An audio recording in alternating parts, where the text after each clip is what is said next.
주님이 오늘 우리에게 주신 말씀은 누가복음 5장 33절부터 39절 말씀입니다. 요한의 제자는 자주 금식하며 기도하고 바리새인의 제자들도 또한 그리하되 당신의 제자들은 먹고 마시나이다. 혼인집 손님들이 신랑과 함께 있을 때 너희가 그 손님으로 금식하게 할 수 있느냐? 그러나 그날에 이르러 그들이 신랑을 빼앗기리니 그날에는 금식할 것이니라. 또 비유하여 이르시되 새 옷에서 한 조각을 찢어 낡은 옷에 붙이는 자가 없나니 만일 그렇게 하면 새 옷을 찢을 뿐이요 또 새 옷에서 찢은 조각이 낡은 것에 어울리지 아니하리라. 새 포도주를 낡은 가죽 부대에 넣는 자가 없나니 만일 그렇게 하면 새 포도주가 부대를 터뜨려 포도주가 쏟아지고 부대도 못 쓰게 되리라. 새 포도주는 새 부대에 넣어야 할 것이니라. 묵은 포도주를 마시고 새 것을 원하는 자가 없나니 이는 묵은 것이 좋다 함이니라.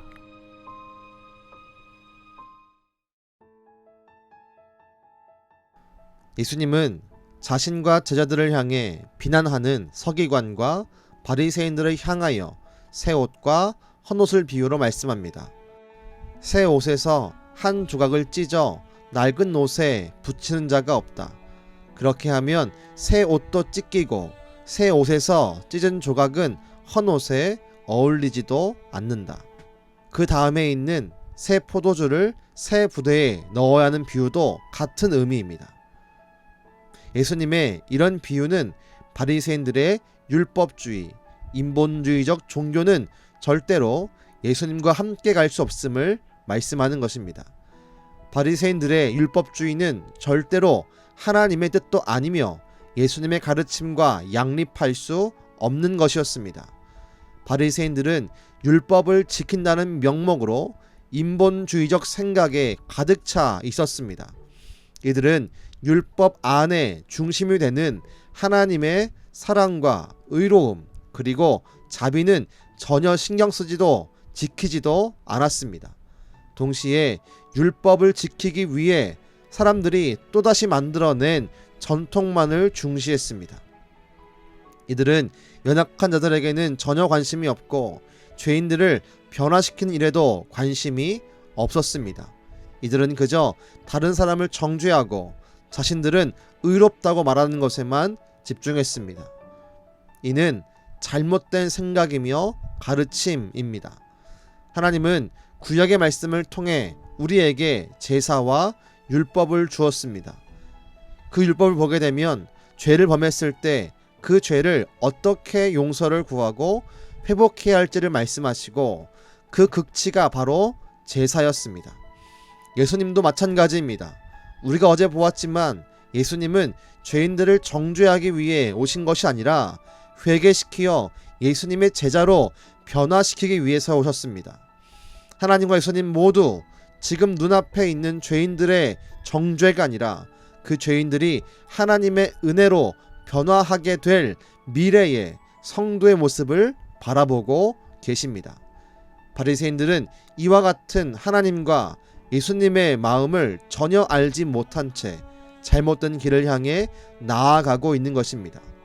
우리가 따라가야 할 길은 바리새인들이 하는 사람들을 정죄하고 자신들의 의로움을 보이는 삶이 아닙니다. 우린 예수님이 우리에게 알려주시고 보이신 대로 죄인들을 용서하고 사랑하며 회개하는 길을 따라가야 합니다.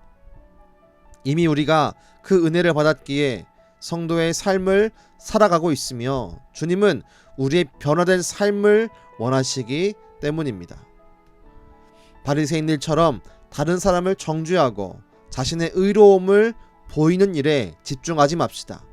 예수님처럼 다른 사람의 죄를 용서하고 끌어안고 회개시키는 그 일에, 그리고 우리 스스로도 회개하여 예수님을 따라가는 그 일에 집중하며 살아갑시다. 그것이 바로 주님이 우리에게 원하시는 회개한 제자의 삶입니다. 기도하겠습니다.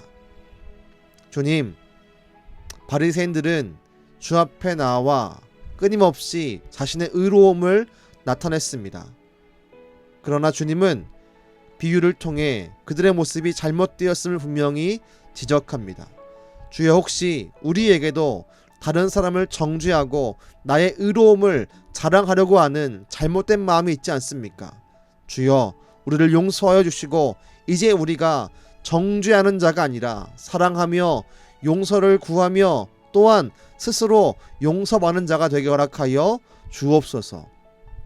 사람의 길과 전통이 아니라 주님이 우리 가운데 주시는 말씀과 은혜를 따라가는 성도 되게 하여 주옵소서. 오늘도 우리에게 은혜를 더하시는 예수님의 이름으로 기도드렸습니다. 아멘.